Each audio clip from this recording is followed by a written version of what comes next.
All right, we're recording. So I'll go ahead. Let's get started here. Anything you were working on this match? This was Hanamura, right? Yeah. So I was thinking about using how I use my flash Cool. while I was playing. So that's the main thing I was focusing on. I don't remember exactly what happened, but it's the most recent one, so I thought it'd be good to have a look at. That sounds good.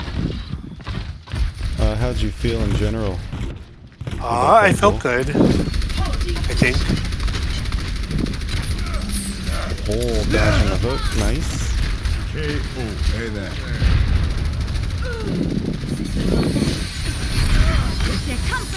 So I think right here, this is something we can work on as a benefit to using your flash. Okay. So TS is holding this door as his corner, and he's holding this choke. And knowing those two things, we can position ourselves right here with him. And so Okay. anyone that basically, if you can get 1 versus 1 line of sights, you're doing really good. Okay. So like right here, for example, this would be a many versus 1 because you're with many people. So I'm sorry, many versus 1 is still good. What you don't want is something like 1 versus many. Okay. This is a little worse because it's many versus 2, and this is even, worse because it's, 1 probably versus 1, 2, 3, 4, 5. And so this is a good position. Not only that, but you're very defensive here too, minus sways, but he has escapes, he'll be fine. Because let's say the Doomfist does come in, as soon as he comes in, or as soon as he's up in the air, or whatever, you can land your stun. Okay. And so positioning here is a big one. Okay. And we can, I'll do some notes at the end as well. Thank you. Normally I would recommend here, just be with your tank. Okay. Or this corner is really, really powerful too. Okay. Just keep in mind, if you play this, you are out of range of your tanks should he get pushed that way. Right. It would isolate me really quickly. You'd have to play extremely defensive, roll away, play the health kit, get up on high ground. This kind of play here. If your tanks got pushed out and died. Okay. So let's keep going. We lost Neon. And I'm gonna say some things. Don't take them as, I had one of the guys say, "Oh, we lost because of me." Now that you're saying all that, and I was like, "No, it's not. This is just things that you have control of with your hero." Of course. And so for this one, we could argue that Neon may not have died or would not have died. If he stayed with the tanks. If you stayed with the tanks. Oh, if I stayed with the tanks. Right. Okay, I see what you mean. Because then I could have slowed down their momentum as they pushed in. And it would be good. So if I was able to stun as they were pushing, I could throw their push off. Exactly. And they fixed my speed throttle, so this is wonderful. Oh, nice. And so...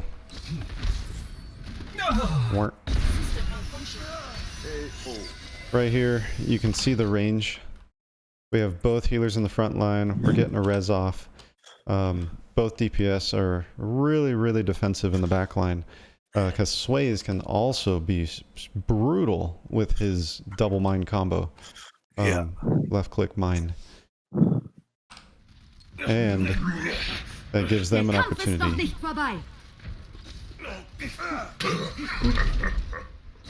Where is he at? There he is. And so right here, he came from up there. But with this point of view, you're kind of still in range to roll and try to do it. Right. But being closer, you can definitely catch it, and you're already looking at everybody too. And you're trying to, you know, you would be like right here, trying to poke with your tanks, taking advantage of that line of sight they're giving you. Yeah. And so if he comes in, either if that's not the stun right there, then that would be the stun up there. Okay. In which case Neon had the chance to live. So good, you guys are pressuring Doom. Rein is getting caught. I think this is a time to go forward. Doom really likes when people are by themselves.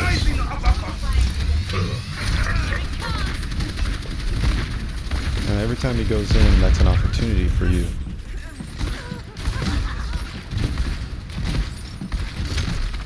And so, one last thing, just to cement this idea. Can I ask your thoughts for why you want to be on the point? I was just worried the Doom was going to come sneak behind. So that was my reasoning, and I am fully aware that at this time it's wrong. Okay. But that was my reasoning at that time. That sounds good. I think that is a valid stop. That is a valid thing to contest the point. I will say he is a one-shot threat. So even if he dives you, because you're alone, he's likely going to win the duel. Okay. Even if you stun him, you would have to really land your hits just because he has so much HP. Yeah. And he regenerates shields. He gives himself shields whenever he lands an ability. Right. And so, if he leaps in, gets shields, you stun him, you shoot him once, he uppercuts you and shoots you, you die. Yeah. And so in this case, you really need to rely on your bubbles, your Zarya, your heals, him hitting a target that's not you, etc. Okay. So right now, alone, you're in danger. Okay. I feel unstoppable. That's good. Swayze is dueling him. Sterben nicht. Cease your resistance. Actually, I don't know if that's good. There's a lot happening because they don't have pressure on the front line. You see how mobile he is. If you chase him around, especially just wait for him to come in. Yeah. And so this whole time, it's a big group up here with their other DPS versus healers and tanks. So it's really good that the healers and tanks won that fight, but our net result back here of the 2v1 was not fruitful. Right. And so we can conclude that our tanks and healers carried us, Yeah. covering up that misplay.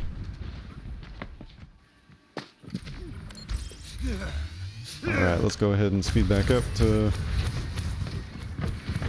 when we get back in game, or get back in the fight. Огонь по готовности. Oh man, Meteor strike! Helden sterben nicht.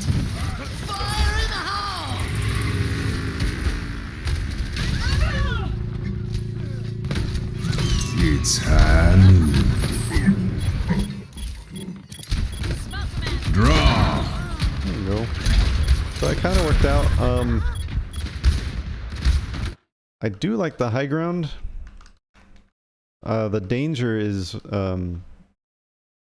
so it's good that you're cutting off this passage from healers and stuff, and it was a cool high noon from up here. I think it did sacrifice a lot of time taking this route. Okay. And it's leaving our team split. So Right. we're having Pawn stuck with Doom and Swayze stuck with the front line. And right now, this is what we can see. Yeah, I can't do anything. Right. And so for here, I think if you had your whole team and your whole team was on the point, this is a great, great, great place to be. Okay. Because you can shoot as they're dueling, you can keep yourself safe, you can shoot out in the open here. The only thing you can't really do is stun. And as Brawl Ball, if you have enough people alive, that's half the purpose. That's maybe yeah, I'd say half the purpose that you're in the Brawl Ball, a Death Ball Brawl Ball, the style that we play, Right. is for your stun every, I don't remember the cooldown, like 6 seconds or something. Yeah. So Sways is doing good, shutting down the front line. Looks like Pawn scared away Doom.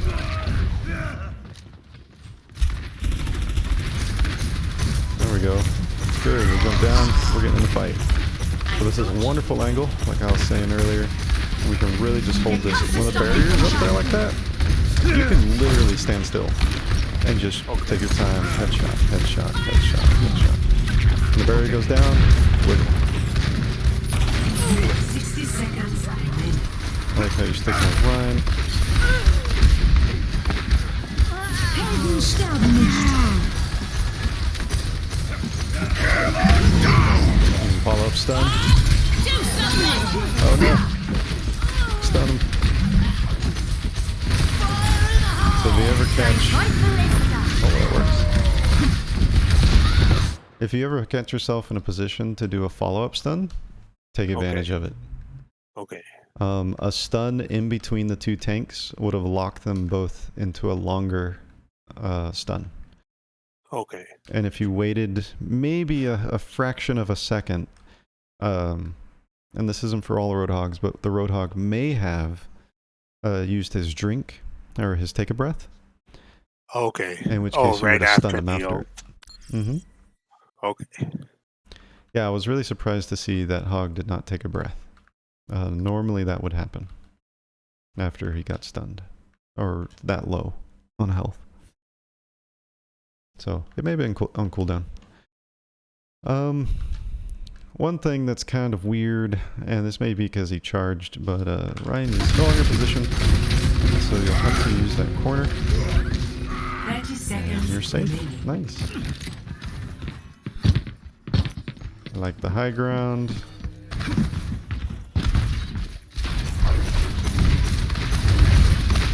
If you're ever wounded like that, you can call for a top off. I think my main concern is Helden sterben nicht. I am having difficulty articulating what I need. And it kind of comes out as like blah. So I think I just need to find the right language. So I see what you're saying. because I don't want to say too much and flood the comms, but I also want to be concise with my wording. So I get caught between two thoughts, and then I get flustered and I don't say anything. I see. I think that's really good to keep in mind, and also allows you to have a really considerate mindset too, which is always a good place to come from. But I think that rule can bend when there's not an active fight going on. And so when they all ran away and you guys were kind of setting up again, and if one of you needed that health kit, you know, maybe Sways picks up the health kit and you can say, Neon, can you top me off? And you'd be like, sure.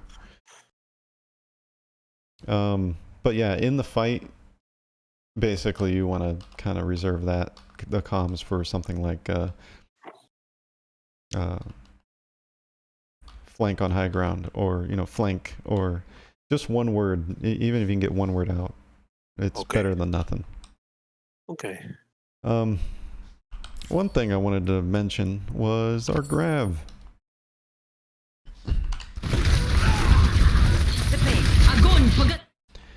And so here, I think we're missing a massive opportunity. I should have jumped down. Yeah, to get in there and kill somebody. Kill some people. They have no barrier.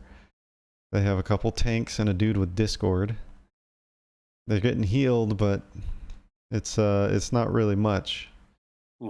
Torb is over there, you know, shooting the barrier. With this barrier and this grav, especially if Pawn communicated it, I don't know if he did. You can definitely get in here with a stun, a follow-up stun, you know, start shooting, and then when it breaks, or Rein goes in there, throw a stun.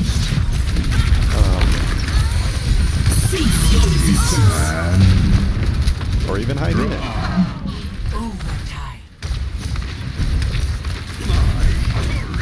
But yeah, it worked out. Nice.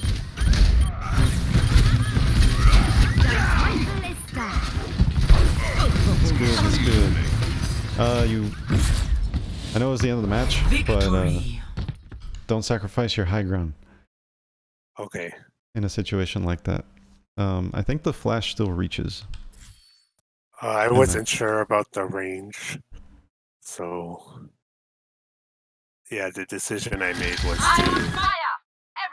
I just saw her, and I thought, okay. Mm-hmm. And there was nobody else coming immediately. Oh, there's a Mercy down there. I did not notice that. So right from here, you could flash her, headshot her, or you can just stand still and headshot because the rest of the threats are gone. Okay. And so just, she's going to run in a straight line, I bet. Watch. We'll even back it up a few seconds. So she gets res by the Mercy. You're fighting. You see the res. From here, you can literally stand still. Watch, she's going to run straight. Totally a straight line. Oh, yeah. Oh, excuse me. You still got the kill and stuff, but this is things to think about in other situations where maybe you don't have the advantage. There's a DPS hiding underneath. Yeah, a DPS, or even just more to kill. Yeah. If there's more to kill, you give up your high ground safety and advantage. Right. Okay. Yeah, did you have any questions for me? Just the main thing that I was concerned about and I really wanted to work on was my communication. I just think that when I get flanked, I freeze up and I don't say anything, and then the whole team dies after that. So if I can at least say that so-and-so is attacking and they're behind us, then at least even if I die, then they know. Yeah. Yeah, so that's what I think as a team and as a part of playing with a team I need to work on, because being quiet is not helpful. Right. In some situations, yes, but when you're calling out, when you're providing information, it's not. So that's the thing that I have anxiety about. So that's the thing I want to work on presently. Could you give me some insight on why you feel you have an anxiety on it, or for doing it? I just get flustered and frustrated. Do you fear anything is going to happen? Yes, I fear that I'm going to say something that gives false information and throws the team off. Okay. But again, too, my logic says me not saying anything yields the same result. That's true. It's tricky because I know exactly why I need to be doing the things I need to be doing, and just like a little bit of thought and you get there, right? Mm-hmm. But again, the brain is tricky and sometimes it doesn't want to listen to your logic. Right. That's I think fear, or fears in general, we can even take this outside of Overwatch, is the most stifling emotion and the most stifling thing that hinders people's gameplay, people's ideas, people's progression, people's, justice, even, if Right. you want to take it that far. Because fear will weave a false reality than what is most likely or more likely to happen. Right. I fear the condemnation of my teammates, or from my teammates. And so I will mute myself. I fear that I will make a mistake, so I will instead take no action. Things like this. And so the way to get around it, especially in BNM, is going to be to try it. Make it a goal. Yeah. Try it and try it and try it and try it and try it until you don't have to consciously try it anymore. And just make that your goal for that match. Okay. And I can tell you a little bit what's probably going to happen. Okay. It's going to be really bad at first. You're going to be worried that you're going to make a mistake, or you're going to get condemned, or people are going to get mad, etc., etc. Yeah. And you're going to make that mistake. Hopefully, you will make that mistake 1, 2, 3, 4, 5 times. Eventually, you will make that mistake, I hope. And you will realize that no one is condemning you. No one hates you. No one is they're just wanting to help you. Yeah. And so I know that about my team. Oh yeah, cool. It's just I'm in my own head, and that's the worst part of me. Okay. Is that. So I have received a lot of help with that with respect to a lot of things, and that's why I've been able to, take on what I have with my schooling, with my internship.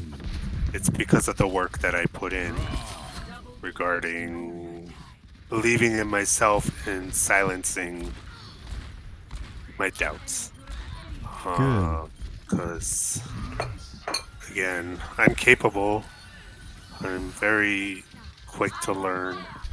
But when I think also, too, when I don't have confidence in my gameplay, then I'm not going to have confidence in everything else that's going on. Right, right. So when it comes to my schooling, I put in the work to become confident in my capabilities, right? Study, prepare, do the work, and not worry so much about the result. And that's what made things so much easier for me with schooling, because I stopped caring so much about the result because I was putting in the work. Good. And so I think it's the same approach that I have to make here, but I think it's going to be a little slower because I can't give it the same amount of time I could study. Right. So that's what, in my head, that's what I want to do, is just find ways to become more confident in my gameplay and put in the work, and then everything else will fall in place. Because you don't have to work on everything. Some things just kind of happen because you're putting in the work for something else. I So see. that's my mentality for a lot of stuff. So that's something I need to keep in mind. I think what's really going to help you in terms of Overwatch is making sure your playtimes are as efficient as possible. Okay. And the way to do that is simply just to hyper-focus on something. Okay. And really get concrete goals going. Okay.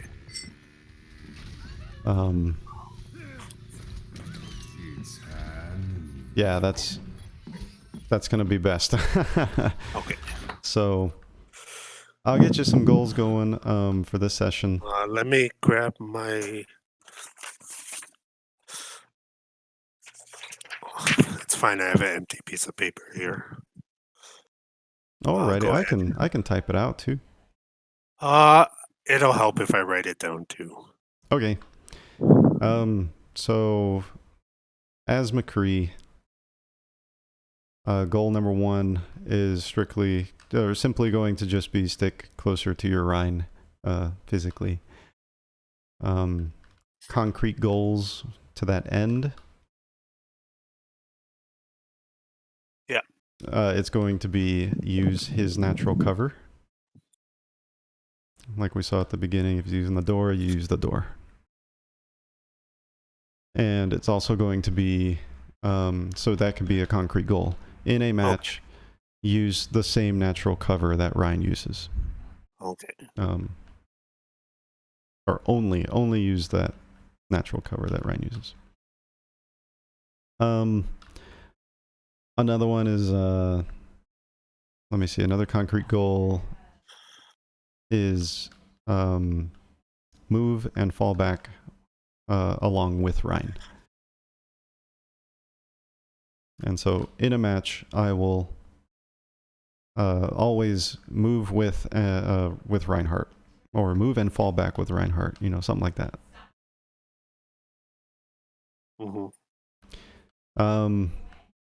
Another one, I think that's it for positioning. Okay. Next one's going to be your flashbang. So this, basically there's two ways you can, or one really good way to combine goals is to have one that's a positioning or a strategy goal, and the other that's a mechanics. Okay. And so with flashbang, we're going to line up for mechanics. Okay. So the overarching goal is going to be to get more value out of flashbang. So that's the big goal. And some concrete goals for that are going to be flash. Let me see. In a match, what do I want to say first?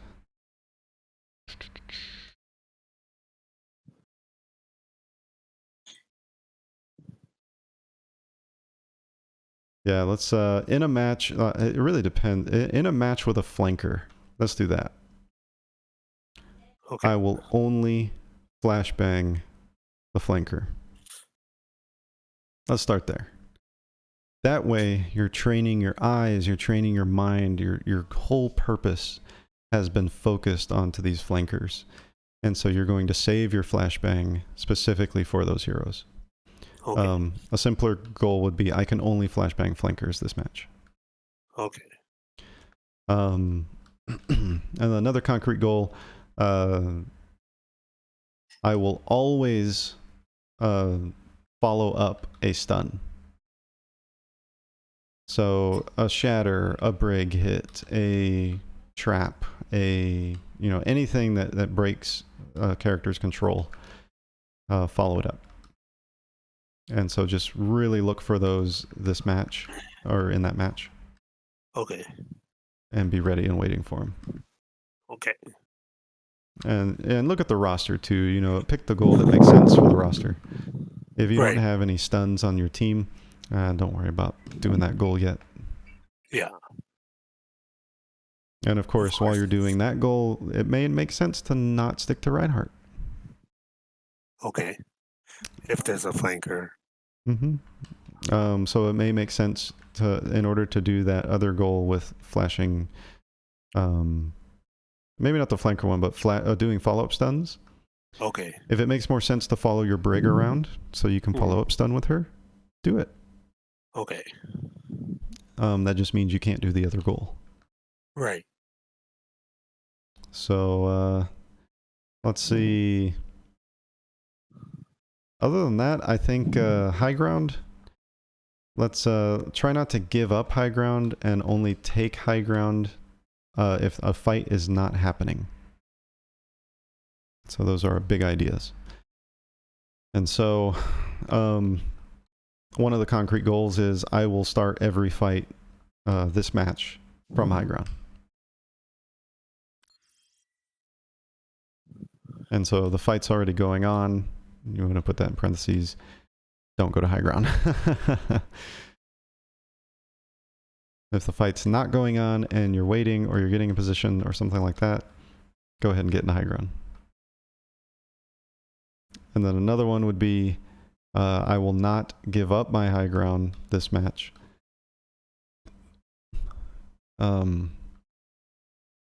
without being forced off. Okay. Or unless forced off. And then I'm going to toss another one on there real quick. Okay. Use my arm to aim. I will use my arm to aim this match.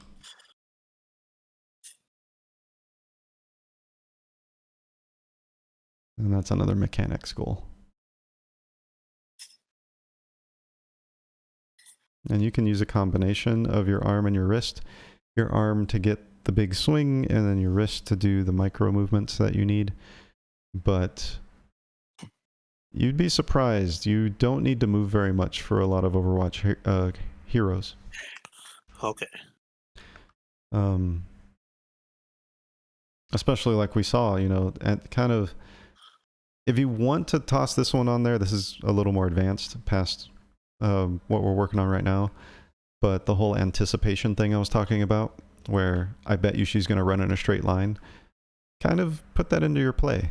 If a character has somewhere they need to go, they're probably going to go there. If you shoot this Anna right now, I guarantee you she is going to either strafe towards Ash, or she's going to go back up around the corner she's at. Okay. And then, so yeah, see? She's getting shot by Junkrat. She went towards the Ash. Mm-hmm. And you can use that to your advantage. So you shoot her once, and she's probably going to back up. So you assume that, you know, you start aiming to the right of her. Mm-hmm. It's a little more advanced, but if you want to start weaving that into this match, I will anticipate the next move of the target I hit. Okay. I will always anticipate the next move. And then, so these goals you can answer yes, no to. Did I do this goal? Yes, no. Mostly. Mostly, I still got to work on it. But you have something to evaluate. Mm-hmm. Okay. Yeah, I think that's everything. I gotta eat before my match in 6 minutes. Oh man, I'm sorry. Oh no, don't worry. I already mentally prepared for this. Okay. So I'm not in a weird place or anything. Cool. All right. Okay. I will see you later. All right. Probably tomorrow if I don't finish my stuff on time. Okay. But yeah, I will work on those things. Sounds awesome. Yeah, I will use what I know to make things work because I have the capabilities. I just need to apply them. Do you have a big mouse pad yet, Cherry? I do have a mouse pad, but I'm not using a mouse pad. Do you have a big one? Like, or rather, do you have a big space for your mouse? Yes. Okay, cool. I have this one. It's about 28 inches long and maybe a little less than a foot wide. Okay. Yeah. We can play around with that too. If you can make it any wider, left to right, that would be helpful. Oh, my space is larger. That's just the mouse pad. Well, I mean for the... Oh, I see. Okay. And that'll help with the arm movement. My wife and I, we share a 70-inch desk. Ah. So she's not usually sitting here when she's not working, and that's usually when I'm not playing. So I have free range, but I'm on the right side. So that sounds good. That probably works. I think that's similar to Mocha and I. Okay. So yeah, I think that'll be fine. I still have my settings pretty low. I changed the settings on my mouse, so even if I click the one that goes up or down for the sensitivity, it doesn't change dramatically. So I think what I'm gonna do is find a setting I like and just stick with it and just remove that function from the mouse. I was just about to say that. That's really good. Sticking to one will help you with muscle memory. Okay. Well, Okay. Thank you so much. no problem. You have a good one, Cherry. Good luck. Thank you. Thank you. Bye. Bye-bye.